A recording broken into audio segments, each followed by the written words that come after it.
American Family News, I'm Rusty Pugh. A Senate committee votes in favor of holding former National Institute of Allergy and Infectious Diseases Director Dr. Anthony Fauci in contempt of Congress.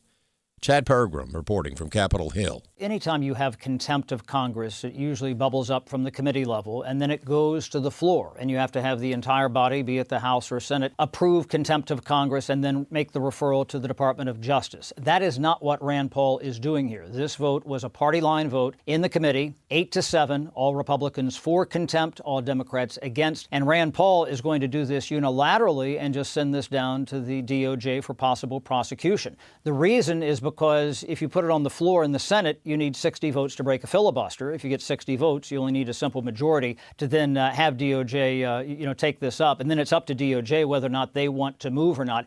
The CDC expanding the list of states impacted by the ongoing cyclospora outbreak in the U.S. to 15, with more than 10,000 laboratory-confirmed cases since May 1st. Agriculture Secretary Brooke Rollins says the Trump administration is working overtime to contain the outbreak, and says this outbreak should serve as a sign for Americans to start supporting U.S. farmers. The president has talked, since 2015, manufacturing we've lost, pharmaceuticals we've lost, but we've also lost our food supply. And so buy American, support our American farmers and ranchers. We've already begun to see that, getting that back and starting to, again, have more food.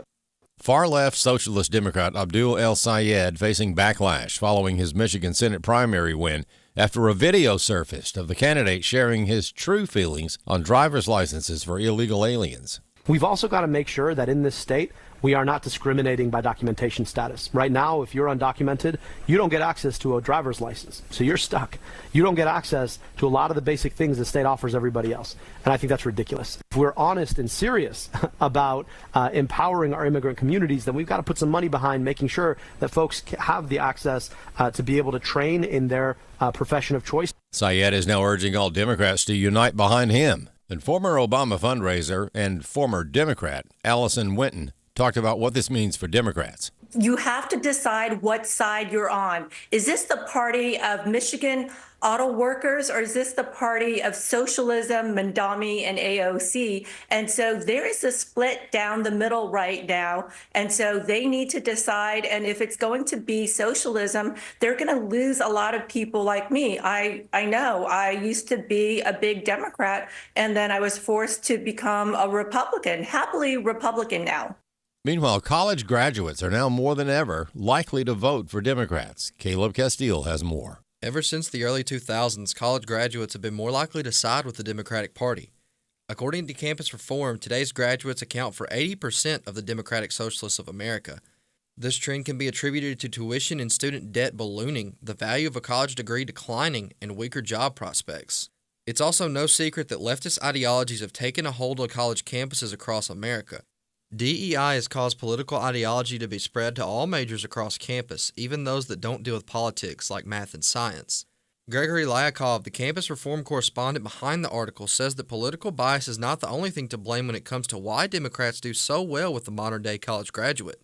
We have seen that in the 1992 election, college graduates were more likely to become Republican and vote for Republicans than Democrats. So this has not been constant. And to critics that say that this is just because of political bias, I mean, it's not, because we have always seen universities be left-leaning, but students have not always picked up on that. Lyakov did say that since many universities and professors endorse Democratic candidates, specifically those that align with the anti-American ideas of the DSA, it leads to more college graduates voting for liberal candidates. The result is that they're voting for socialists. So I think we're already seeing the result of this flawed education system in which progressive bias is taking over. I'm Caleb Castile. There's more news available online at afn.net and download the AFN mobile app for your Apple or Android device. I'm Rusty Pugh. The American Family Association's mission is to inform, equip, and activate individuals to strengthen the moral foundations of our culture. Our goal is to be a leading organization in biblical worldview training for cultural transformation. We stand on the biblical truth that all human beings, including the unborn, are created in the image of God and are endowed by Him with the right to life, liberty, and the pursuit of happiness. Thank you for standing with the American Family Association. Welcome to Today's Issues, offering a Christian response to the issues of the day. Here's your host, Tim Wildmon, President of the American Family Association.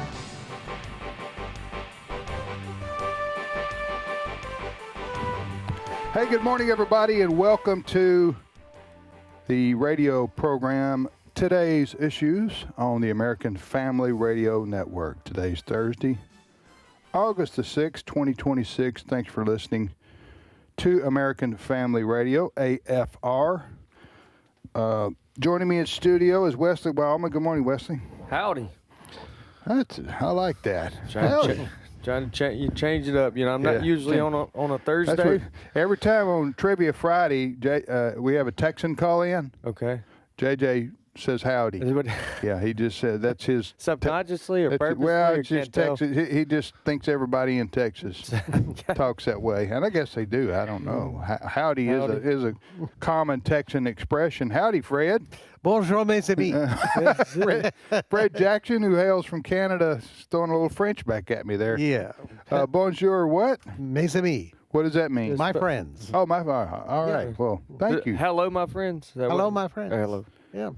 All right, Chris Woodward. Good morning, Chris. Buenos dias. Oh, I was waiting for the. Oh, he came. What did Chris come with there? Spanish? Yeah, Buenos is what good, does that means mean? good morning. Yeah. You might not have been here last week, but I said after I surprised Ed with a hey, he was like, "Oh, you don't want to be here today," and I said I was going to change my hello, kind of like a Dick Van Dyke situation where you don't know if he's going to sidestep the ottoman or just tumble over it. So you'll have to tune in every day to see how I might greet you when I'm blessed to be on this program. All right, so just to be clear, ladies and gentlemen, we are multicultural right here. That's what I was going for. We all may be white dudes, but we can reel off some international language. And we've seen just the positive effects, too, of multiculturalism over the last 10 years. Right here on the set. Yeah. Well, I would say, French people are considered white people, right, Fred? Absolutely, yeah. Canadian, most Canadian. Now, there are obviously French and Canadians of other colors, but I'm just saying that also included. Yes.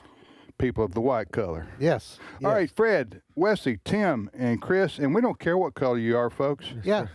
We don't care if you're a green Martian. We just appreciate you listening to American Family Radio, because you know what? And I say this sincerely. We need as many green Martians as possible. Well, it doesn't matter. Okay, yes, sir. It doesn't matter. The most important thing in your life, in my life, is our relationship to God. Amen. Amen. And Jesus Christ. Amen. Because actually, when you become a Christian, your bond is more with your spiritual brothers and sisters than it even is with your blood kin. Yeah, it's true. Isn't that true, Fred? Brothers and sisters. Right. Yeah. So that's why Christians call each other that, brothers and sisters, and have for ages. Go ahead, Wesley. And just to add to that, the next important thing is to learn and adapt or adjust our lives to God's written word, which is the Bible. Amen. He's given us that as our compass to life, and at any point that we feel like we're getting off or we're unsure, the Bible points us true north. That's right. Amen. So you're listening to Today's Issues. Again, we appreciate you listening each and every day. And we're going to have a bottom of the hour update on our National Truth for Youth Bible campaign. Is Tim Todd going to be on? Brother Tim Todd, always full of energy and enthusiasm. He's going to join us from the Revival Fires Ministry headquarters. We're doing great. We are doing great in terms of the numbers of Bibles that we're getting out to teenagers across America this week. It's back to school week for a lot of people across the country, and so that's why this Truth for Youth Bible campaign week that we do annually, coincides with back to school for a lot of kids across the country. So that's coming up at the bottom of the hour. Anything, Fred or Wesley, y'all need to say before Chris starts us in on the news here? I do want to mention the phone number for Truth for Youth. That's okay. Okay. Phone number for Truth for the Youth Bible Week that we have here is 800-733-4737. The phone number again is 1-800-733-4737. by calling and giving a gift, you will be able to help us get share as many Bibles with the youth as possible. So yeah, amen. So we'll give you more information on that at the bottom of the hour. By the way, I said green Martians are welcome. Because I don't know if Martians are all green or not. So we welcome Martians of any color, actually, who want to listen to American Family Radio and identify with our message. You are welcome here. Amen. All right? Absolutely. Amen. Yes. Chris, go ahead. What's the first story today? Well, it's our top story on American Family News and AFN.net at the moment, and I say that because just earlier this morning, a Senate committee voted to hold Dr. Anthony Fauci in contempt of Congress and refer him to the Justice Department for potential prosecution over his refusal to answer questions at a hearing last week focused on his handling of the COVID-19 pandemic. As we have discussed several times in this program, Yeah, we have. Fauci pleaded the fifth 111 times. That's very, very disappointing. Yeah, and so Senators Rand Paul and Ron Johnson, they didn't like that, and they are claiming that the pardon President Joe Biden gave Fauci in early 2025 only covers events leading up to 2025. Therefore, he still could have perjured himself. I have another thing to share here. Senator Ron Johnson is claiming to be in possession of a phone that Fauci has used in recent years as well. All of this is going into Not new a evidence. stolen phone. a government phone. Just to be clear, this was a government, as I understand it, a government-issued phone that Dr. Anthony Fauci used while he was in the position he was in during COVID. Go ahead. When we talked about this yesterday, in short, with the information we had at the time, we didn't have that information. Correct. So that's new information. Yeah, that's on top of the diary that we've discussed a lot on this program here. Bottom line, this is not the last time that we're going to hear about or talk about Dr. Fauci in this contempt hearing. And I say that because in this audio you're going to hear from Ron Johnson, we're just getting started. Clip 3. I am definitely going to vote yes on contempt of Congress. And my investigation has just begun. We've invited Dr. Fauci for a transcribed interview. Okay, he doesn't want to do it in front of the American public. Come in front of our committee. We'll go through detail and detail. You say you have nothing to hide. Good. We'll do it behind closed doors. We'll transcribe it. That's only one of the interviews we'll be conducting. So again, no, last week's hearing just began the accountability. All right.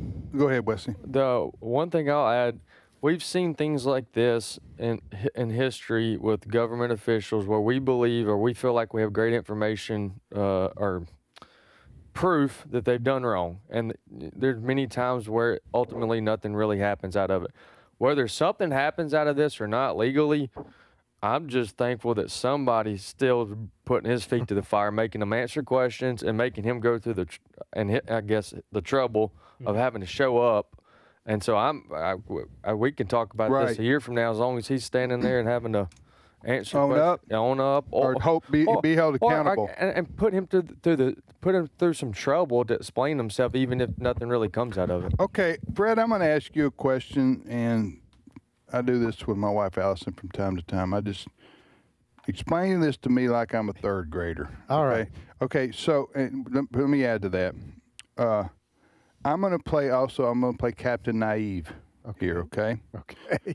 I'm going to play Captain Naive, and you give me the answers, because these are going to be questions that most of our listeners go, duh, you don't know that, Tim? Come on. Yes, I do know that, but I need to ask it anyway because I need to have... Set it up. Yeah, set it up. So, Dr. Anthony Fauci, who nobody knew his name before COVID, his job was what? Basically, he set policy in place when COVID broke out. He was the guy in charge, the quarterback that set policy as to how the nation was going to deal with COVID. Because his organization, his title was what? Do you remember? What was the name of the group? National Infectious... I got it right here. I've forgotten what the name of it is. I will get it for you. We mentioned it yesterday. We had to look it up because it is lengthy, but I will get it. It was the infectious diseases. Correct.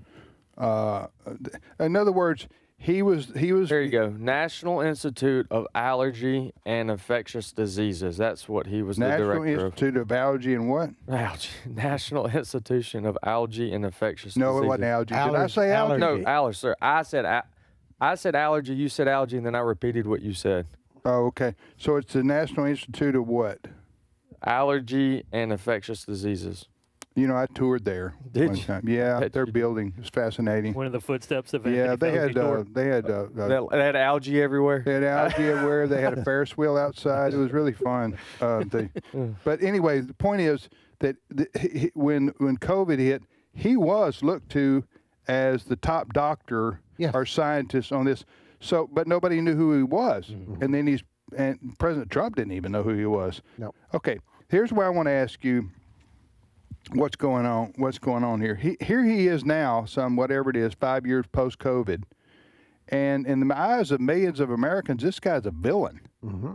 Okay, you can't, the things that he won't answer for or has lied about,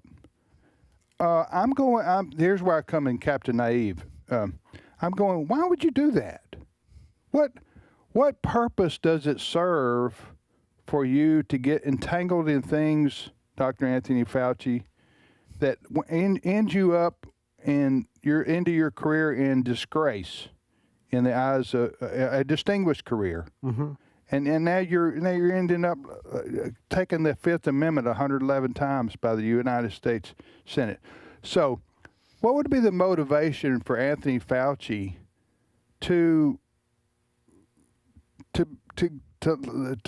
get into these problems? That's my question. Okay, we have to go back 6 years, roughly. The nation became in a panic. COVID-19. We started to hear, especially among elderly nursing homes, people were dying. So people got very scared. And basically, you had a nation in great fear, and they were willing to do anything to stop this, to protect us from this vicious virus that had come into the country. You remember there was talk about it was coming from China. There was admission it was coming from China, and flights were still allowed to come in from China. So there was worry that this was going to be a pandemic, that people, regardless of age, whatever the case. It was an unstoppable pandemic. Now, Trump did shut down some of the flights from China. They did. But the cat was already out of the bag. Yes. So President Trump, they're looking for an expert. Tell us what we need to do. And so Anthony Fauci became the trusted voice at that time. Well, first of all, he didn't believe in masks, but then he believed in masks. 6 feet departure. Don't go to nursing homes to visit your people. Don't go into hospitals. Well, shut down the whole economy, right? Just shut down. In the name of slowing the spread. Yes. And everybody's trying to figure out, okay. Flatten the curve. Yes. And when you have something that's never happened before, and it involves an infectious We've had disease. Let me say this, though. We have had pandemics before. What do you mean we didn't have a COVID? Yeah, which was a pandemic. Yeah, but we've had experience. Yeah, I've had pandemics before, but many years ago. Right. Yes. Right. Yeah. So my point is, so go ahead. Yeah. So Anthony Fauci becomes the guy everybody's looking to. Republicans, Democrats, conservatives. I mean, what I'm saying is, nobody might not have agreed with Anthony Fauci's politics. He's a Democrat, I think. But you're looking to him for expertise, like we would look to any doctor. Fear drove us to trust this man. All right. But then as this began to unfold, there were some voices who came forward and said, wait a minute, where's the proof that 6 feet is needed of separation? What about the masks? Because, if you just throw a cloth on your face, is that going to stop the virus? And the shot. And the shot. And people began to say. Then people began to the talk. shot came several months later. Yeah. Sure. Then people began to talk about, wait a minute, there's some cases over here where ivermectin appears to be working. And then we were told, keep your mouth shut. In fact, we're going to check. Just stop right there. And I know people may be bored with this topic, but I want to ask you, stop right there. Why would somebody, even somebody like Dr. Fauci or somebody, why would they care if ivermectin was working to treat people with COVID and helping them, why would the medical community in America, the professional medical community in America, and why? I'm trying to get to the bottom of why would they care whether ivermectin, for example, worked? This is where speculation comes in. Okay, speculation, but go ahead. This is where people began to say, wait a minute, what would you have against, just as you just outlined, Tim, against a possible avenue to help people who had this virus? Ivermectin appeared to be working. On some people, yeah. I know one particular man that saved his life. So, However, we do know that the federal government had invested billions of dollars with Big Pharma to come up with a solution. Remember all the ventilators we were on order? Oh, yeah. So billions of dollars have been invested in a solution, and I'm putting air quotes there, a solution. So because we have so much invested in this solution, we got to stick with this, and we have to denigrate any other possibilities or any questions that this solution that we're coming up with is going to be all end all. It's going to help everybody. So what happened was that initial panic and that initial thought that this is the solution, it began to unravel. And of course, it's continued to unravel over the last several years, which has prompted questions. Let's go back and find out. So in recent months, we find out about the Fauci diary, now the Fauci phone, where he himself was kind of debating or at least admitting, hey, 6 feet, really? Where did you get that? Where'd you get the 6 feet thing? Well, I don't know. There's no science to that. And then we talked about the masks, and there was nothing in the separation and don't go visit people. And I mean, my sister had to talk to relatives. She had to sit on a front porch and talk through a window. She wasn't allowed to go into a house. There were stipulations put in place where people were going to be fined if you broke any of these rules. Churches couldn't meet, and you couldn't question the science that was being put out. We were told we couldn't be on YouTube anymore because we mentioned ivermectin. All of those things. So since then, all of these questions have come about. What happened last week was that Anthony Fauci was asked to appear in the wake of the discovery of this diary, was asked to appear at this hearing. It's the Homeland Security Committee Senate hearing with Senator Rand Paul. We want you to come in because we have questions now that we believe you can answer. And the questions were really about what you were saying at the time, Dr. Fauci, and what we're now seeing on your personal diary. That was on a government platform.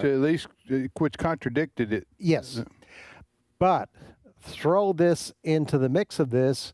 Before Joe Biden left office, he gave Anthony Fauci carte blanche pardon. Pre-pardon. Pre-pardon. Because it wasn't pardoned for something he already been indicted for. Yeah. So it was from 2012 to 2025. All right. The day that Biden issued this pre-pardon, anything that Fauci might have done, he couldn't be charged. Again, that begs the question: why would you do something like that? If you're Joe Biden, for example, why would you try to protect a man you don't even know what he has or hasn't done, and you're giving him a get out of jail card for 10 years? I mean, that just seems that screams that he's guilty of sin of something that Biden and the Democrats and maybe even some Republicans don't want discovered. Yes. I think I may have an answer. And again, bring forth your answer, Chris. Chris. Just speculation. Much like pride and money is the reason why they didn't get behind ivermectin as a cheap and easy solution for at least some people, many people. Biden wanted to pardon him because anything Fauci did wrong makes Biden look bad, and presidents are always worried about their, quote, legacy. Well, it ain't helping him now. Nope. Right now, talking about Dr. Anthony Fauci. So Anthony Fauci last week goes before the Senate committee, we know, and pleaded the Fifth Amendment. That's the amendment against self-incrimination. Over the color of the carpet. Yeah. Included. Yeah, that's right. 111 times? 111 times. You just go, why do you even show up? Yeah. Why do you even come to the hearing if you're going to throw out, and you got lawyers behind you and everything like that? As I said yesterday. Well, he was subpoenaed. He didn't have a choice. He didn't have a choice. Okay, he was. Yeah. Congress has subpoena authority. Yes. Okay. So he had to go, and he should have gone because he was, he had a lot of questions that he was supposed to answer. I've said before, and I don't know the legal technicalities of this, but I've said before, I don't believe a government official should be able, I don't care if it's state, local, or national, should be able to plead the Fifth Amendment at a hearing. Fifth Amendment to me is reserved for a criminal court case where you're charged with a crime that you don't want to incriminate yourself with. This is not, he may have committed crimes, I don't know, but this is a hearing where you're asked questions. Why did you do this? Why did you say this? Well, what do you know about this? And what do you know about this? And all you do is answer it. And if you say, I don't know, I don't remember, I don't recall, which is used oftentimes, then you say that. But when you plead the Fifth Amendment, you're saying the doubt then becomes whether you're even telling the truth at all about anything. Yeah.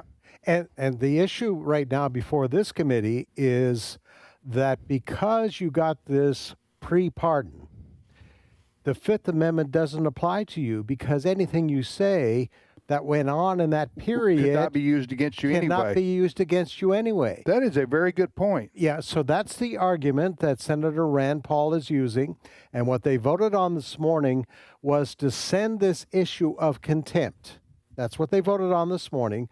Anthony Fauci, you're guilty of contempt, to send it directly to the Justice Department versus sending the finding of the committee to the whole Senate. Yeah. Now, this morning, the Democrat senators on this committee said, well, you're trying to rush things.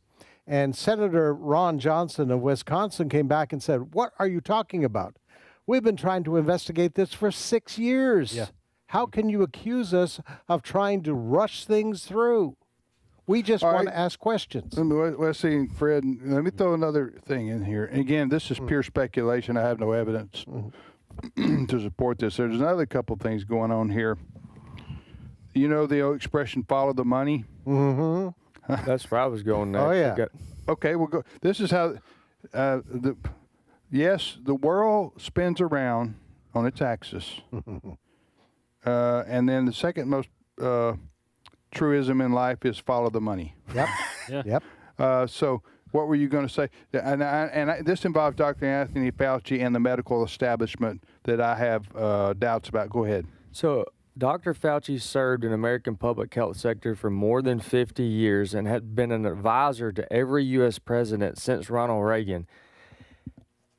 And you mean to tell me, like I'm a man on the street here. You mean to tell me that he didn't know between week 1 where you don't need a mask, and then week 3 you need to be wearing a mask? You mean somebody who served in science can change on something so fundamental? Mask, no, 50, within 3 weeks? 50 years of studying what a mask can do to diseases. Right. Yes, no. Right. So follow the money. Okay, you don't need a mask. Why would you take the time to do that? It's unnecessary to. You need them, and then we sell masks like crazy, and then we push people away that don't have masks on the division of the mask. I mean, the sales of the mask and the division of the mask, and then they can control what you do and don't do if you don't have a mask on. And this divided families and businesses, and our poor military personnel who didn't want to take the vaccine were fired. Yeah. Unbelievable. Did they ever get back pay, by the way?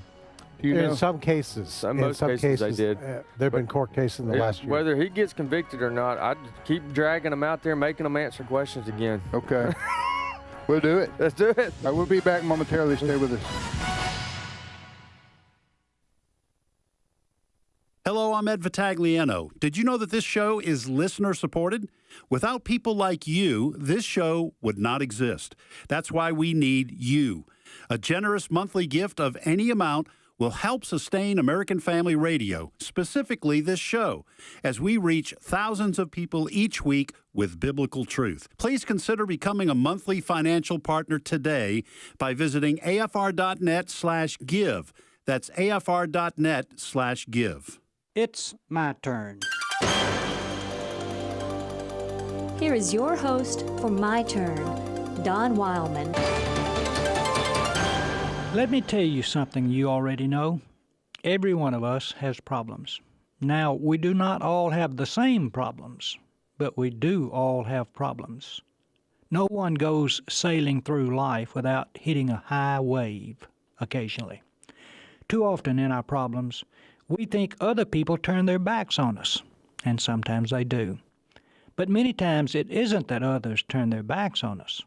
It is simply that we have a defensive attitude, which causes us to expect others to reject us. In other words, we look for rejection on their part. We need to remember when we're in the midst of a problem that not near as many people know about it as we may think. Human capability is such that we don't know everything about every person at all times, and that is good. It doesn't help to face our problems by being touchy about them either. I learned early in life that if you carried a chip on your shoulder, someone would try to knock it off. So I try to carry my chip in my back pocket, hidden from the view of those who get their kicks from knocking other people. I will share my problems with my close friends whom I know will try to help and understand, but I see no need to broadcast them to everyone I meet. Don't become defensive if you happen to have problems that other people are aware of. Your defensiveness will often cause you to look for faults. Once I was visiting in a home where there were some problems. Several people in the town knew of those problems. A young boy in that home had run afoul of the law, and it had brought embarrassment to the family. As I was visiting, one of the parents remarked that they were in a certain place and a person whom they knew happened to be there. The parent of the young boy said that the other person didn't bother to speak. The parent thought, quite naturally, that the other person didn't speak because of the trouble the boy had had with the law, and obviously felt hurt because of it. I then explained to the parent that the person who didn't speak probably didn't recognize the parent. That other person was probably concerned with the problems she had, which the parent wasn't aware of, but I knew of them. And the other person's problems were far more severe and serious. Yet very few people were even aware that that person who didn't speak even had any problem at all. Don't follow your urge to become defensive when problems come your way. Don't wear your chip on your shoulder. Very few people will turn their backs on you because you have problems. And just remember that you aren't the only person in the world who has problems. We all do. Quite often another person might have problems which you know nothing about, problems far more serious than yours. So when you have problems which others are aware of, don't become defensive. Just treat people as you would want them to treat you. This has been My Turn with Don Wildmon, a production of the American Family Association. Hello, Tim Wildmon here, president of American Family Association and American Family Radio. Hey, maybe you've heard some of my other announcements about our tours in March 2027. We are going to Greece and we're going to Italy. 2 separate tours, but you can do both if you want to. The first tour is called The Footsteps of Paul, which will be going to many of the places covered in the book of Acts that happened in Greece. The other tour is Italy, and one of the places we're going to be going is Venice, and we're going to ride the gondola that Paul took on his trip to Venice. You can read about that in the Bible too. I'm just kidding, but you can call it a gondola or gondola, I don't care. But if you want to go on one of our tours in 2027, go to tours.afa.net. That's tours.afa.net. Come, Let us sing to the Lord. Let us shout joyfully to the rock of our salvation. Let us come to him with thanksgiving. Let us sing psalms of praise to him. For the Lord is a great God, a great King above all gods. Psalm 95, 1-3. This is Today's Issues. Email your comments to comments@afr.net. Past broadcasts of Today's Issues are available for listening and viewing in the archive at afr.net. Now, back to more of Today's Issues. Hey, welcome back, everybody, to Today's Issues on American Family Radio. Tim, Wesley, Fred, and Chris.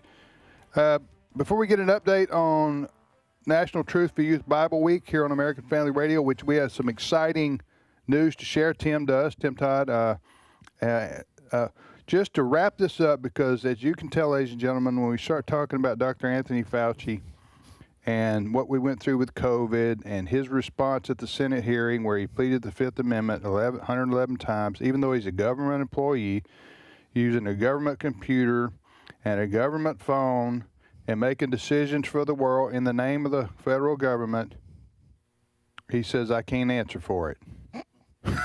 Which I would say that's unacceptable. You're going to sit in that chair. You're not even going to the bathroom until you answer this question. And if you want to say, I don't know, I don't remember, I don't recall, go ahead and say that, although we don't believe you. But go ahead and say that. But don't plead the Fifth Amendment to say I refuse to answer questions on a legal basis, because what kind of transparency in government is that? Yeah. When you're gonna go that direction. All right, just to wrap this up, hopefully, when I don't get rewound. I'm not saying a word. Okay, just stay out of my way. On the advice okay? of counsel, I will let you take over. Okay, there are two things that might have motivated Dr. Anthony Fauci to be less than forthcoming and to have questionable edicts and actions during COVID. I can't prove this. I'm just speculating. As I said, follow the money. Yep. Number one, Dr. Anthony Fauci had connections with the Wuhan viral, I don't know what the proper name was. It's the Chinese lab where COVID came from, okay? Yep. He had connections with them. Yes. Right, Fred? Yes. He'd given them, he had authorized money being sent there. Yes, for gain-of-function investigation. What does that mean briefly? Gain-of-function is basically a virus that getting it enhanced. Okay. Okay? Okay. That's a simple definition. So the COVID virus escaped from a lab in COVID-19 virus, escaped from a lab in China, and Anthony Fauci was connected to it in some way, and he didn't want any connection to it because it made him look bad. Again, I'm speculating, but why would somebody act the way he does if these things were not accurate, in my opinion?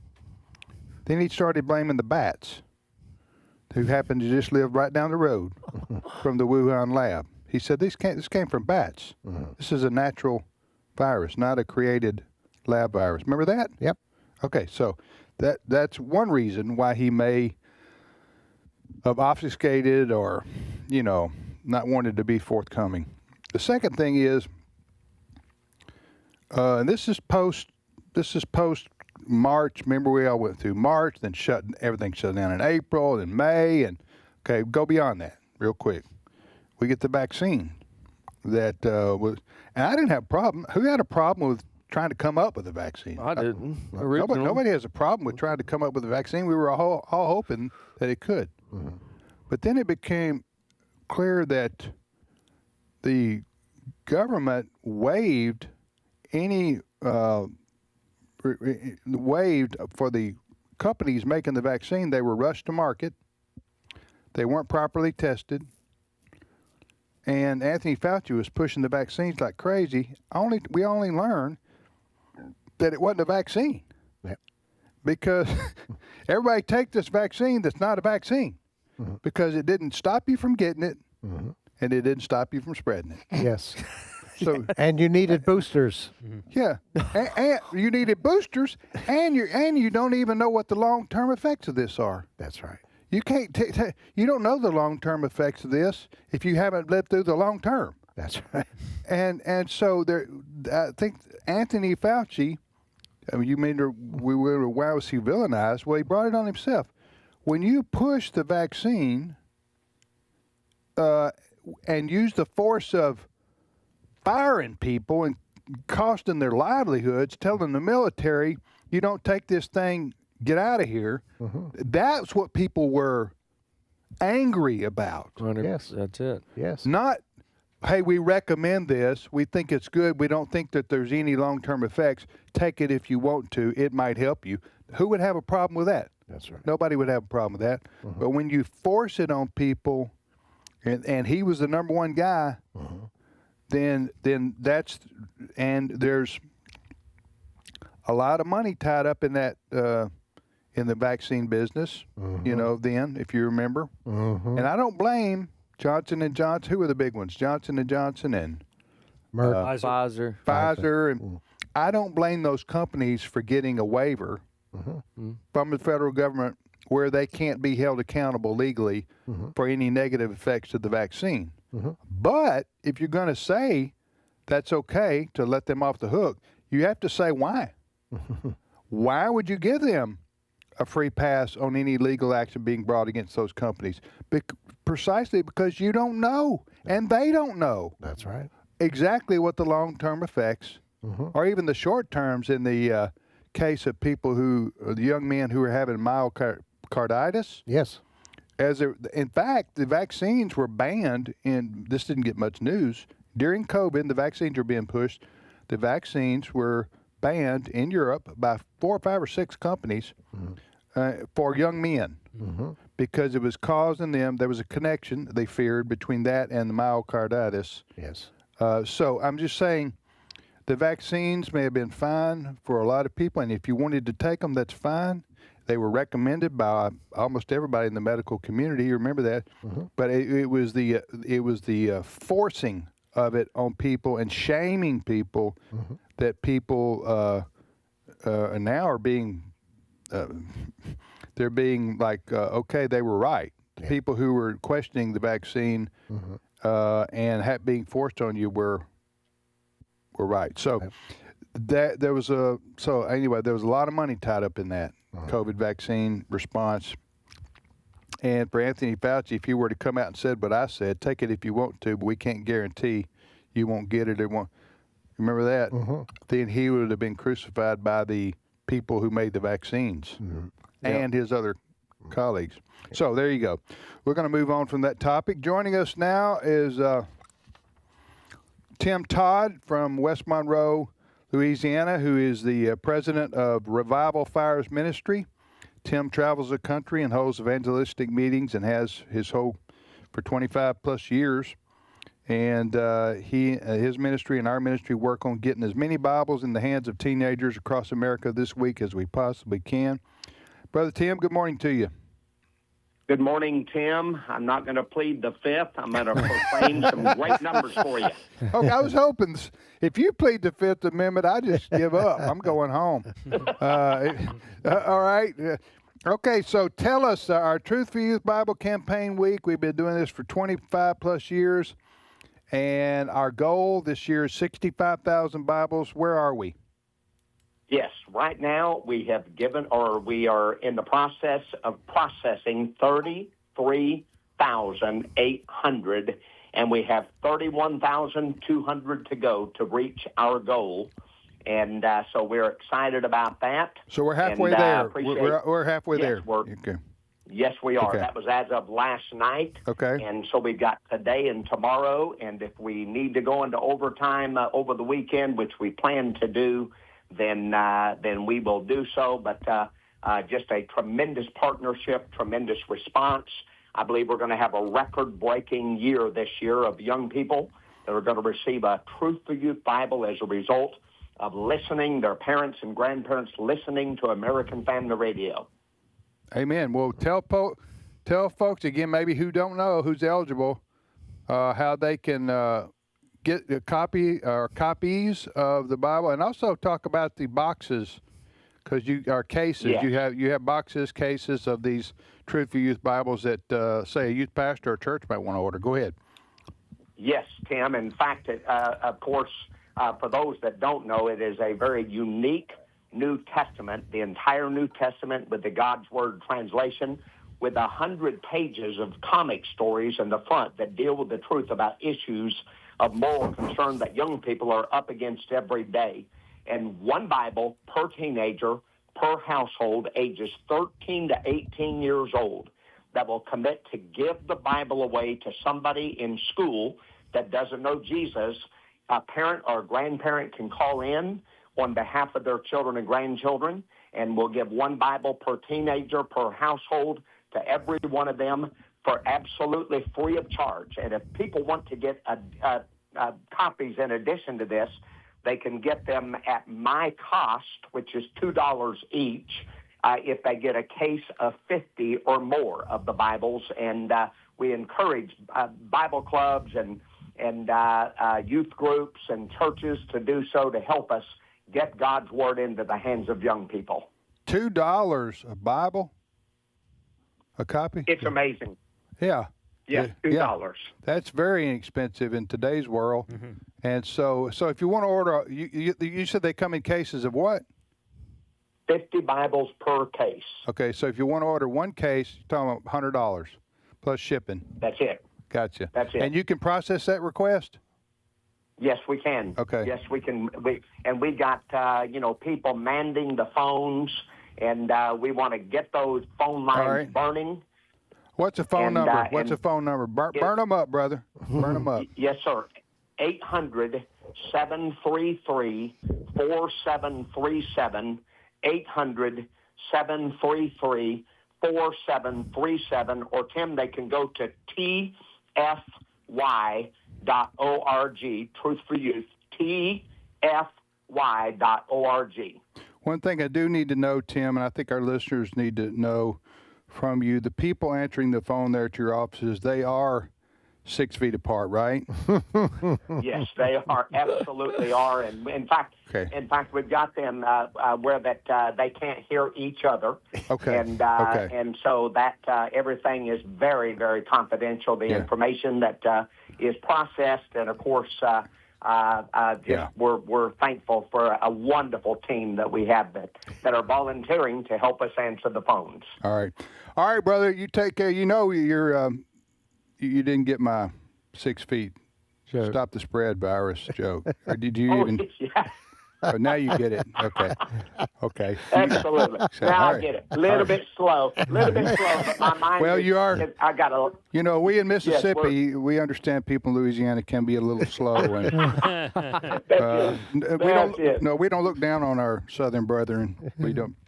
We're not uppity like Arkansas people. You know what I'm saying? Coming. That's it. Okay. All right. Talk to you later, Tim. Okay, my friend. Appreciate you very much. Bye-bye. I didn't know whether to. You did the right thing. Did I do the right thing? Yeah, I think you did because I felt like if Tim leaves a phone conversation and I don't tell him he didn't get my. Yeah. And then somebody walked on in the hall and said, "You didn't even know what he was talking about." Did you? Did you? Then that would have been, you know what I'm saying? Yeah, you did the right thing. Okay. You're listening to today's issues on American Family Radio. Tim, Wesley, Fred, and Chris. Chris, bring forth unto us another story. All right. If you are an organ donor or your loved one. An organ donor. Organ. We're going to give organ away? Yes. Oh, I'm sorry. For cash and state to be named. But anyway. State to be named later? Yeah. In case of Canada, we're going to trade Oregon for a province. Right. That's right. 51st state. Okay, so if you're an organ donor or your loved one is an organ donor, you want to listen to this story. I have this airing already. It's aired a couple of times on radio, and we have something on AFN.net. Yesterday, the Department of Health and Human Services announced the federal government was cutting ties with an organization known as Network for Hope, the federally designated organ procurement organization serving Kentucky and parts of Indiana, Ohio, and West Virginia. The reason being, according to HHS Secretary Robert F. Kennedy Jr., Network for Hope was involved in organ procurements from people that were still alive or conscious during surgeries or removal procedures where they thought somebody was dead. That can be very painful. It can. And during his announcement yesterday, Secretary Kennedy went through one example of somebody that was alive and awake and conscious during an organ removal procedure. Clip 5. One of those cases involved T.J. Hoover. DJ showed signs of awareness while on the operating table, about to have his organs removed. Physicians refused to proceed with the organ recovery because they believed that he was still alive. Now, what's more troubling about this is Fox had this live press conference, and Fred and I are watching it, and they then cut away from the press conference to bring in reaction. Cut away. Can you come up with a different transition? Okay, thanks. They transitioned to a reaction segment featuring Dr. Mark Siegel, a Fox News medical contributor. And Martha McCallum was the host of the program airing all this, and she says, you know, how big of a problem is this? And Mark Siegel says, this type of thing is a, quote, widespread problem. Clip 6. It is a widespread problem because there's not a consensus on what death is. They're using, this organization is using something called circulatory death, where your heart stops if you withdraw the care. And your lungs aren't working, but your brain may still be working. And in T.J. Hoover's case, which the secretary is talking about, in 2021, he actually woke up, and he had his knees up to his chest reportedly, and he said no, and it took them a while to withdraw care. I want to emphasize something. You could be on propofol or a sedative and look like you're dead and not be. That's a really important part of this, and that's part of what led to all of these citations. I would applaud this motion today. It's very important. What's the name of this company that's been? Network for Hope, and it serves Kentucky and parts of Indiana, Ohio, and West Virginia, where we have many listeners. And we should mention they are challenging what RFK had to say yesterday. Yes. The company is. The company is. Okay, so they're saying we're not guilty of what he's accusing us of. Correct. Okay. All right, the company aside here, I went to get my driver's license renewed a couple months ago. And they asked me, did I want to be an organ donor? Mm-hmm. And I said to them, quote, yes, as long as I'm dead. End of quote. And I meant it. Mm-hmm. Because there's nothing worse I can think of is waking up on a operating table and they thinking you're gone and somebody wants your liver. Yeah. Well, and in this case, that was RFK mentioned yesterday. That hurts. It does hurt. Go ahead. What RFK mentioned yesterday, thank God for the medical team. Because you can imagine in these situations, these medical teams... You mean for this fella who survived? Yes. Okay. They're the ones that said, wait a minute, we can't do this. Right. Thank God for them, because these medical teams are under a lot of pressure to do this quickly, to transfer to the person who needs the kidney, the liver, whatever the case may be. So thank God for them that they said, we got to stop this right now. Right. What got me yesterday, and Chris has just alluded to this, was Dr. Mark Siegel saying this is more widespread than what you think. That was shocking. Yeah. To hear him, because I like him, Dr. Mark Siegel. He's a very credible source. Solid. You said this in the news article, that this happens, this is hard to believe, and I read it twice, between 20 and 30. It's not funny. It's not funny. Because you're almost going to laugh. No, you're going to make me laugh, and it's not. It sounds funny, but that ain't funny. That's right. Okay. Between 20 and 30% of the time, at this particular organization. You're not going to tell me what I think you're going to tell me. Who said this? 20% and 30% of the time what? The government The claims. people are alive? Yes. Yeah. With this organization. Yeah, according to the press release. Real quick, I'm emphasizing this is not like, can you believe this happened? Oh, it's only happened one every 10 years. It's not very often. Oh, I know. That's shocking. So go ahead. Yeah, so I shared this on our Today's Issues Facebook page. According to the Department of Health and Human Services, 103 cases, or 30%, showed concerning features, including 73 patients with neurological signs incompatible with organ donation. Okay. In other words, they weren't dead yet.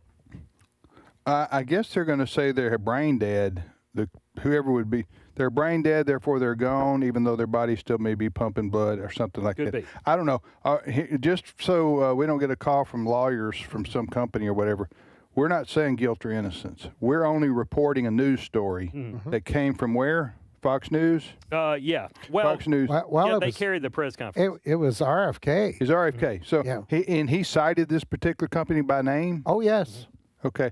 Are they bringing charges against him? Yeah, the news conference was in Lexington, Kentucky. Yeah. Okay, I'm sorry. Well, there you go. Yeah. So, but anyway, listen, I'm in favor. I know everybody has their opinion on organ donation, but I'm in favor of it because you're gone anyway, and why don't you let your organs be used to help another family who's in desperate need of a kidney or a liver or eyes or whatever the case, whatever they can, this is like a terrible term, harvest from you that would help, medical term. That would help make the quality of life, or in some cases save the life of another person who desperately needs it. I know people right now they're waiting on a kidney transplant, and if they don't get it in the next couple of years, they're probably not going to make it. I have a friend who's on his second transplant right now.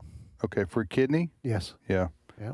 Yeah. So I'm a, I believe in organ donation, But you obviously want to make sure that the person. Yeah, but I want to be. I don't mean to sound morbid. I do want the death certificate to be given. I do want to be dead. What I'm saying, for sure. For sure. For sure and absolutely. I don't mean to talk morbid stuff, but I'm just saying that that don't need to be cutting on people. But I don't have a problem at all with donating are you an organ donor, or is that a personal question? Yeah, you are? Yeah, okay. I have been for pretty much as long as I've had a driver's license. When I officially die, Right. I'm going to be with the Lord. So I Right. don't need my heart, my eyes, my kidneys, whatever. Right. But I do, like you, want to be fully dead. Yes, before fully you take dead. them from me. Yes. Now, some religious groups have objections to organ donations. I was reading Muslims do. I didn't know this, but I was reading yesterday. Maybe that's not true for all Muslims. I don't know, but they don't believe in tampering with the body, even post-death. Mm-hmm. So I think Ed Vitagliano, our colleague, says, quote, "Nobody wants my organs," end quote. I think that's what, so we'll see. I'll ask him tomorrow. I don't know about asking personal questions on national radio, but Ed wouldn't mind. Ed wouldn't care. Nah. No. All right, Chris, we got about 2 minutes left here. Yes. All right, so amid all the talk from Democratic Socialists and just Democrats that President Trump is doing a terrible job on the economy and affordability is the issue going into the midterm elections, President Trump says his economy and his economic plan is working and helping people in this economy. Here he is in Nevada yesterday, clip 7. Here in Nevada, we've created over 40,000 new jobs and lifted nearly 100,000 Nevadans off of food stamps. Last month, inflation dropped at the fastest rate it's dropped in many years, and more Americans are working today. So the biggest thing for this whole thing, more Americans are working in the United States right now than at any point in the history of our country. The one thing that hurts him with these statements, which are true, is the price of gas. I mean, people are having to work to pay for gas. I mean, pretty much. That's the issue right now, Yeah. and Democrats are hammering. What was he in Nevada for? Was there a campaign out there or something? He did Los Angeles earlier this week, and he was in Nevada last night. And not surprisingly, he was in Nevada. He really stressed what a wonderful thing he did when he didn't make tips taxable. Yeah. Yeah. Trump accounts. He pushed Okay, that. well, I know that he's going to be, President Trump is going to be making appearances around the country in support of candidates that he's supporting. Yes. So I didn't know if that was the case there in Nevada or not. May have been. All right, you're listening to today's issues. We're going to take a short time out right here. Tim, Wesley, Fred, and Chris. We'll say so long to Chris. You going back to your office? Mm-hmm. Buenos tardes. Okay. For our East Coast listeners, because it's afternoon where they are. Okay. Thank you, Chris. See. Steve Paisley Jordahl will be with us momentarily. We'll be back.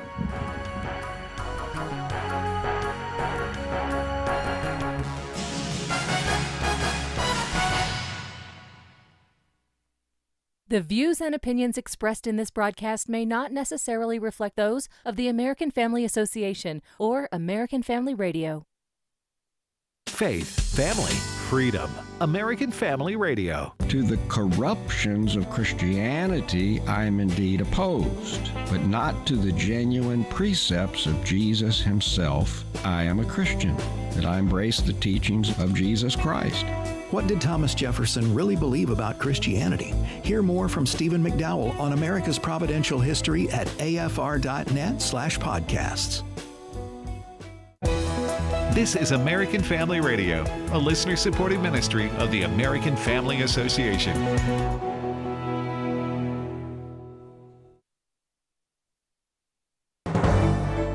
American Family News, I'm Rusty Pugh. Senate Republicans moved to hold Dr. Anthony Fauci in contempt of Congress in their pursuit of forcing the former architect of the nation's COVID-19 response to go on record about his actions leading up to and during the pandemic. The Senate Homeland Security and Governmental Affairs Committee voted on sharp party lines to charge Fauci with contempt after he refused to answer questions from both sides of the aisle over fear of self-incrimination. The move follows Fauci's decision to invoke his Fifth Amendment rights more than 100 times during his hearing last week, which prompted the panel's chair, Senator Rand Paul of Kentucky, to vow that he would face repercussions for not testifying. We are voting on whether a witness who has received the benefit of a sweeping federal pardon can be ordered by this committee to answer questions and then defy that order without consequence. More than 1 million Americans died from COVID. Many of them died alone. Workers were forced to choose between a mandate and a job they needed. Businesses closed and never reopened. Children lost years of school they will never get back. Americans lost the freedom to work, to worship, and to decide what went into their own bodies. Nothing we do today can undo those losses, but silence does not honor them either. The Senate is set to begin its summer recess at the end of the week, but several lawmakers are calling for a vote on a package of voting restrictions known as the Save America Act before that happens. Senate Majority Leader John Thune says he's skeptical another vote will do anything. We will try and set up a way to get more votes on that, to put them on the record again, but the fact of the matter is you have block opposition from Democrats in the United States Senate when it comes to this issue. President Trump once again claims the U.S. and Iran could be close to a peace deal as Iran denies it. Jackie Heinrich reporting from the White House. The president said earlier this week we could see a deal as soon as today, but it's looking less likely after Iran said there are actually no negotiations underway that would reopen the strait, but they're talking to Oman about a plan that would retain their control of it. President Trump reiterated yesterday the Iranians always lie about the substance of negotiations, but this morning he also sent a signal that the U.S. is ready to resume war if necessary, denying reports about military stockpile concerns, posting to Truth Social, the U.S. has massive amounts of munitions, especially of certain types. Additionally, though large amounts are being manufactured and shipped to the U.S. as needed, defense companies are building the largest number of plants and factories in our country's history. Moms and other people concerned about the state of education will soon gather in Texas. Chris Woodward tells us why. The Moms for Liberty Joyful Warriors National Summit is scheduled for October 8th through 11 in Dallas. Tina Deskovich, co-founder of Moms for Liberty, is looking forward to another big turnout. We'll start announcing speakers probably in the next week or so.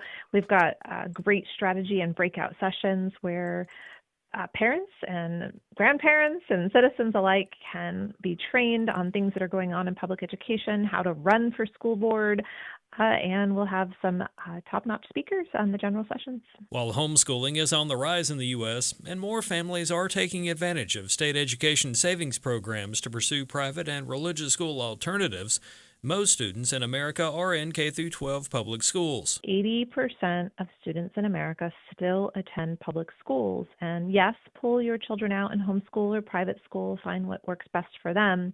But if we ignore what's happening in public schools, when our children turn 18 and they go out to vote and they go out to find a partner and get married and they go out and have bosses or employees, they will likely be the kids that went through public school. And so if they've been trained to hate America or they have failed to even learn how to read, the future of America is at risk. Previous sites for the summit include Tampa, Philadelphia, Orlando, and the District of Columbia. I'm Chris Woodward. Stocks swayed in morning trading on Wall Street today as a wide variety of companies reported their latest financial results. The S&P 500 rose 0.1% and is hovering near the record it set on Tuesday, and the Dow fell 180 points. The Nasdaq Composite rose 0.4%. More news online at afn.net and download the AFN mobile app. I'm Rusty P. AFA Action takes attacks on the family seriously. The enemies of the family constantly employ new tactics to try to sneak past our radar. They know if we stand together, their evil plans will fail. Your gift to AFA Action allows us to stay vigilant against their onslaught. And if you give this month, you'll receive access to the Cultural Institute video When Your Faith is Illegal by Frank Harbor on AFA Stream as our thanks. You can make your gift today at afaaction.net. Today's Issues continues on AFR with your host, Tim Wildmon, President of the American Family Association.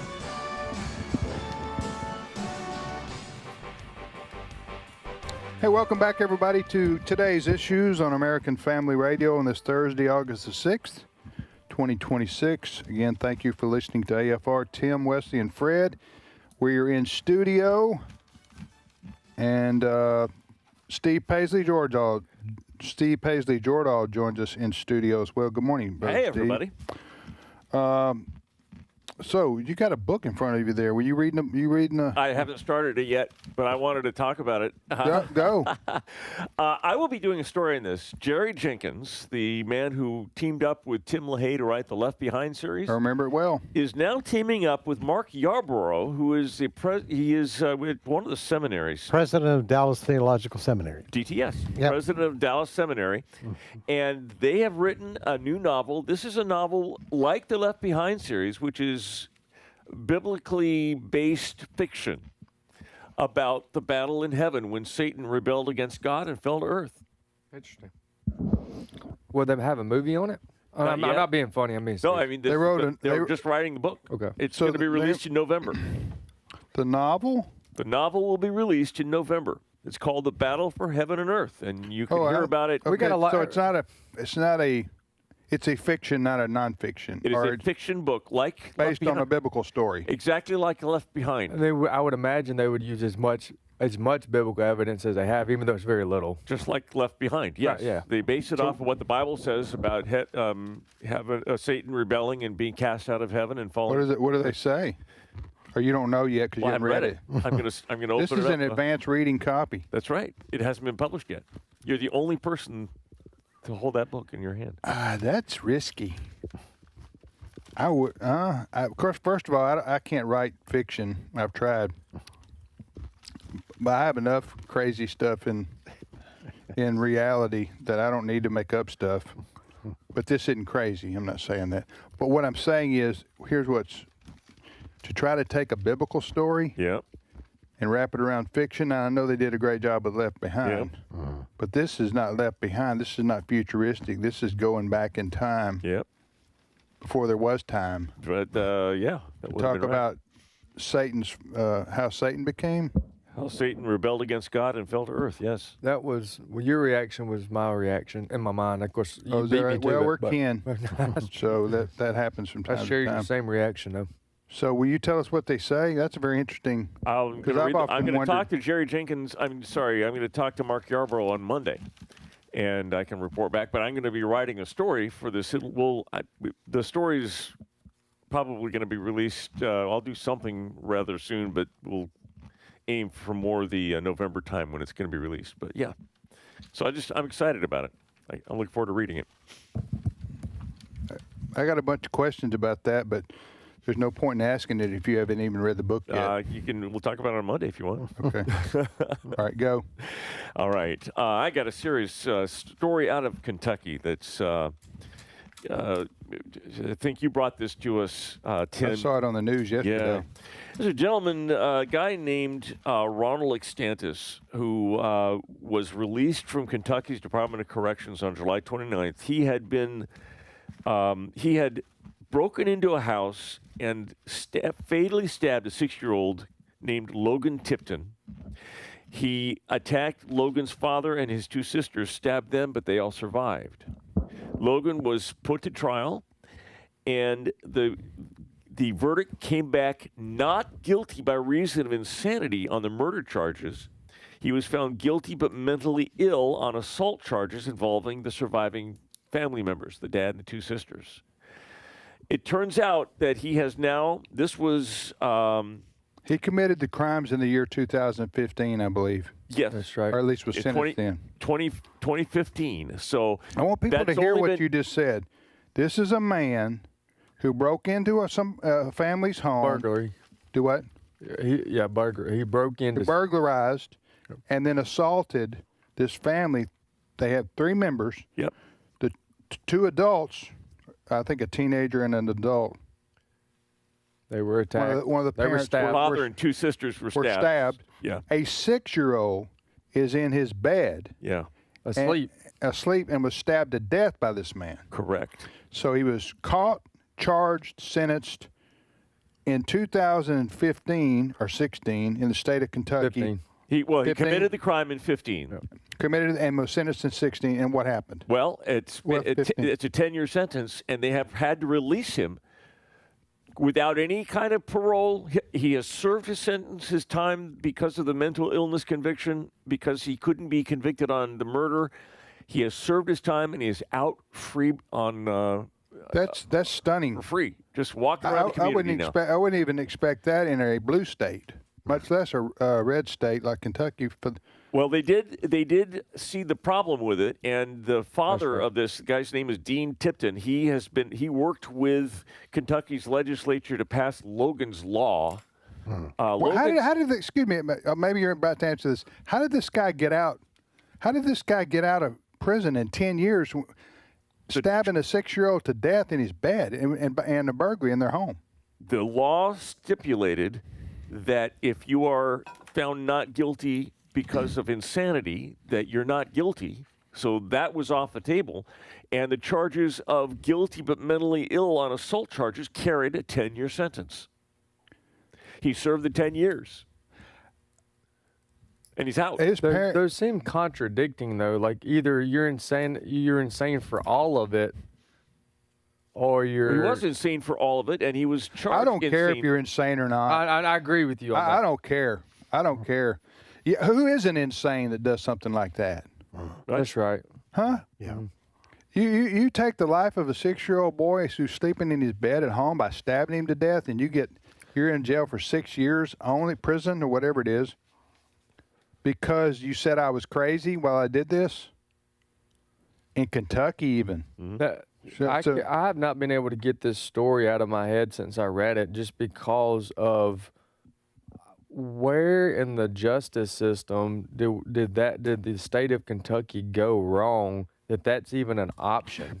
I'll tell you where, because this is a layman, hadn't explored this, but I'll tell you probably where they go wrong, is letting people off on a lesser sentence because they claim they're insane. Yep. I don't care whether you're insane or not. You commit a crime, you're going to pay the penalty. Yep. The insanity plea is abused. Absolutely. And it shouldn't even be a thing. It shouldn't be a thing any more than a hate crime. No. A crime's a crime. That's right. Well, if you're that insane, then why weren't you locked up? And stay locked up. Yeah. Stay locked up. Anyway. So they did. The father did work with the father of the young boy who was killed, who himself was stabbed. Logan's dad. His name is Dean. He worked with the Kentucky legislature, and they did pass what is now known as Logan's Law. Logan's Law. They have. You mean in the state of Kentucky? In the state of Kentucky now has Logan's Law, and it changes the insanity defense. It repeals Kentucky's traditional not guilty by reason of insanity, and instead defendants with severe mental illness now may be found guilty but mentally ill. And the charges of those are tougher. So the violent offenders, you can still be served, you could still be charged with a life sentence, and you will still... Did you say L-I-G-H-T or L-I-F-E? L-I-F-E. A life sentence, you have to serve at least 30 years of that before becoming eligible for parole. One thing I didn't understand when reading this story is why he got 0 years for murdering the 6-year-old and why he got 10 years for stabbing the adults? Because when you're found not guilty by reason of insanity, you're not guilty. Do you see my question? Yeah, yeah. Why was he not guilty for insanity? It's an aberration of justice, to say the least. It's not that he did stab him, and he was. What about in the parlance? adult? He's guilty of stabbing. We say he's guilty, but legally, he is found not guilty. Well, why? Okay, let me try to say this again. So what I'm hearing is if he had not have stabbed the adults, he would have got out on nothing. He wouldn't have even gone to jail. He got it right as soon as yes. Wait, do you see what I'm? Wait a minute. He's right. He's reading it right, but I don't understand it. Could I read it? Wait a minute. That can't be right. No. The story. I think he might have had to go to a hospital, but I think his sentence was reduced because he claimed he was insane. Not his sentence. Not that he got off the hook completely for killing the 6-year-old. I think that's the case. But anyway, where can people? Can we put this story up on our Facebook page so people can read it for themselves? This was where did we? It's a Fox News story. It's a Fox News story. So we'll put it up on our Today's Issues Facebook page, and people can click on it. It'll make you angry, I'll tell you that. Yeah. But it's unbelievable how this kind of thing happens a lot in blue states. It does, and that's why I support the castle doctrine. Yeah. If you walk in someone else, if you break in, or if you find yourself in another person's house that you're not invited to, and a shot's fired, that's how this goes. Because it would have been nice for this guy the guy that stabbed the 6-year-old, it'd been nice for him to have been shot by the dad in the house. That's the best ending of this story. But unfortunately, now he's walking free after serving 10 years. All right, next story. All right. So I want to talk about, we're finding John Solomon, the great independent reporter, is reporting about a new probe that the FBI opened up. I'm going to read this, John Solomon's the line of his story. It says, the FBI opened a criminal probe specifically targeting Donald Trump in May of 2017, alleging that the newly elected president may have been acting as a Russian asset when he fired then-director James Comey, even though the Bureau knew overwhelming evidence showed at the time that there was no collusion with the Kremlin. So this is the Russian collusion hoax. And one of the things that they did was they tried to pin the firing of James Comey on Donald Trump and saying that he fired him because he was a Russian asset. Now, they named this, they named the investigation Operation Oxford Comma. I can tell you what an Oxford comma is, but it's a grammar thing, and it was something that James Comey used. He was in love with the Oxford comma. You could look it up. So, but here's what they did. Because they wanted to make sure that you couldn't investigate this via a FOIA search, they misspelled Oxford and comma. They misspelled it, so it was Operation Oxford, OXFERD, comma, C and the number 0, MMA. Sounds intentional. Oh, it's very intentional. They wanted to, so that if it was ever found out, now you couldn't do a FOIA, Freedom of Information Act request on Operation Oxford comma. It would come back, oh, nothing there. No, there's no such thing. So, but because Donald Trump won the election, he is now opening up all of the books, and we're finding all of the the weaponization of the FBI and the government under Joe Biden. Comey is now he's the president of the TDS club. I think he would very rightfully be. Yes. He's graduated, been promoted. Well, he was vice president, but I think their last convention he was voted president of the Trump Derangement Syndrome club. Yeah. So, wish him well. Yeah. Next story. All right. We talked about yesterday how on Tuesday, Abdul El-Sayed won the Democrat nomination for governor of Michigan. No, Senate. I'm sorry, the Senate seat of Michigan. Be. I totally am. So he is now the Democrats. He will be on the ballot for the Democrat Party for the Senate seat in Michigan. He will be facing Mike Rogers, who is a congressman, or was he senator? Congress. He was a congressman from Michigan, but now he is running for governor. Senate. My God. There is a far lefty running for governor in Wisconsin that we covered yesterday. Probably what I'm. Right, that's a woman. That's Hong. Yes, right. Anyway, who's of Korean descent, not even close to what Steve's talking about. But we played both their clips. Let's listen. I know this is live radio. Steve, we're going to give you a second chance, all my right. friend. You start over with that story. Abdul El-Sayed on Tuesday night won his primary to represent Democrats on the November ballot for Michigan's Senate seat, which is open. He will be running against Mike Rogers, a former congressman, who is also running for the Senate seat. He will be the Republican candidate. In his victory speech on Tuesday night, Abdul El-Sayed challenged Mike Rogers to 5 debates. He says there's enough crimes in Mike Rogers' past. This is what El-Sayed says, that they can't uncover them in one, so they want 5. And one of the things that he wants to talk about is Mike Rogers' vacation home in Florida. You know, these Democrat socialists, they can't stand rich people. If you have a vacation home in Florida, you must be rich. So he's going to try to pin the rich guy on Mike Rogers. Well, they did a little bit of investigating. What did they find, Fred? They found that El-Sayed has some private homes of his own, except they're in the Middle East. I think he has one in Dubai, and he has apparently, according to the story, a few others. Oh, this is rich. So you're telling me this Abdul, what's the fellow's name? Abdul El-Sayed. Did he personally go after Mike Rogers on having a second home in Florida? Yes. This is a story. Oh, okay. Yeah. He, not his campaign manager. No. This is so. Oh, and it turns out that if I were Mike Rogers, I'd come back. Yeah, I have a second home in America. Yeah, that's right. Where's your second home, Abdul? Well, I have a second, third, fourth home over in the Middle East somewhere.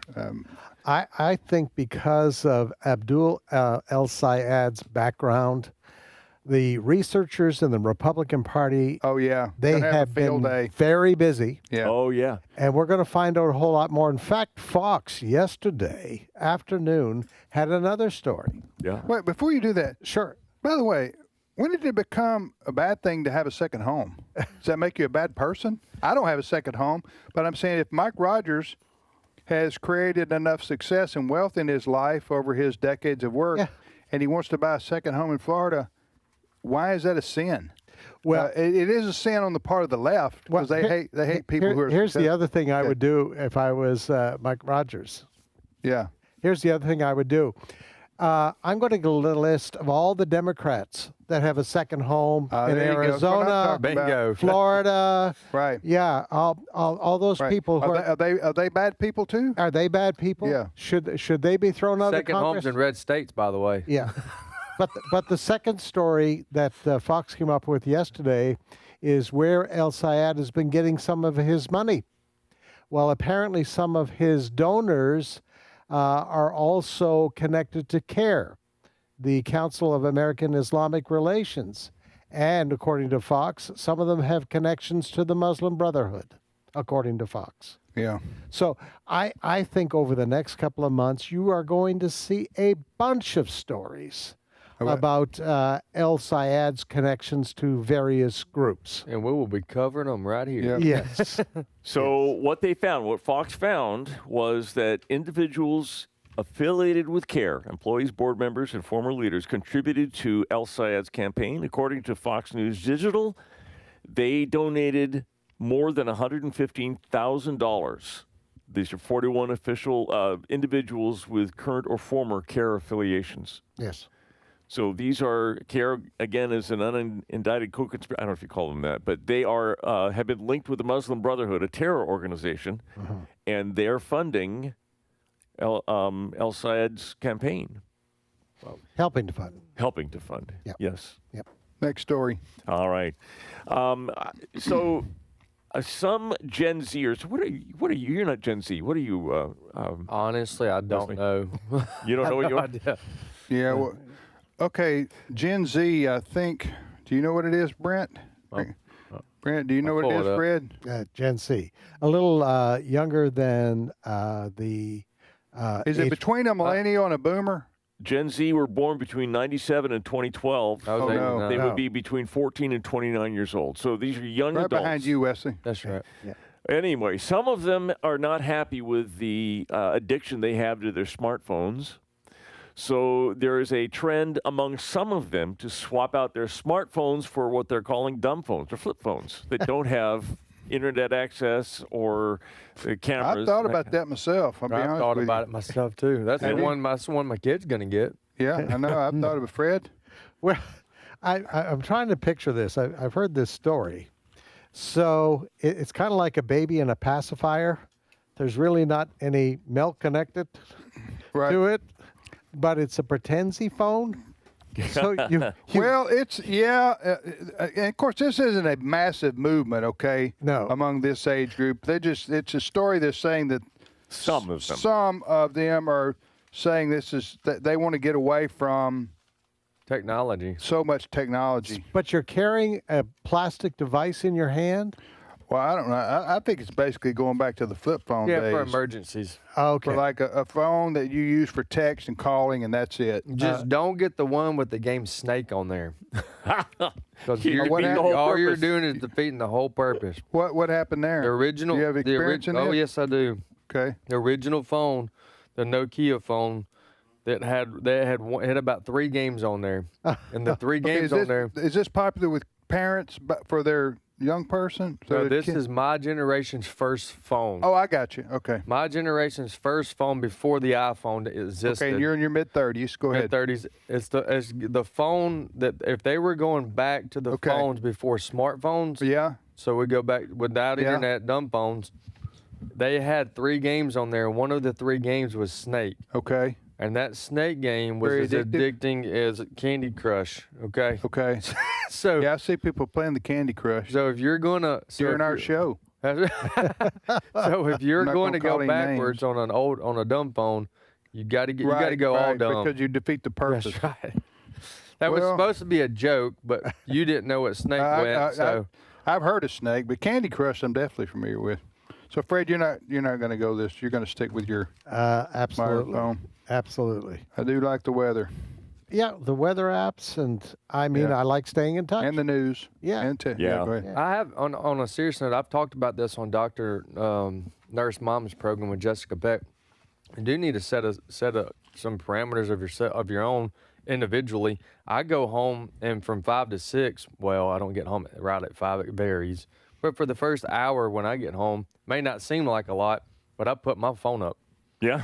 For the first hour. You can communicate with your kids and your wife. You don't even have the temptation of... That's right. I go in my room, put it in the drawer for at least an hour. Yeah, that's a good idea. Steve, go ahead. I just want to preview some of the breaking news on our favorite factual website, Babylon Bee. They are reporting, and this is the Department of War, due to a depleted missile supply. Operation Epic Fury has been downgraded. It is now Operation Aggressive Fury. And the WNBA, one of their coaches held a press conference and was asked, and they were stumped because they're not sure what the W stands for. Let's go. A fist bump. Fist bump on live radio right there for Steve. Well played. Yeah. All right then. We Truth for Youth. Yes, Truth for Youth. Truth for Youth. Call in at 1-800-733-4737 to help us get as many young adults or teenagers the Bible. So. Right.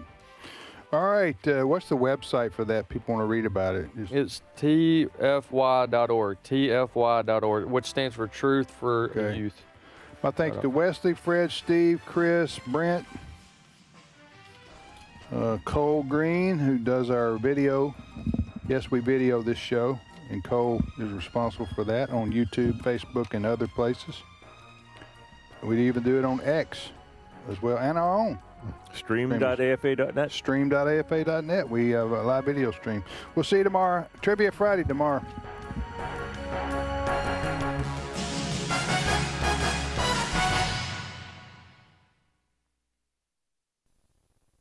Hello, Tim Wildmon here, President of American Family Association.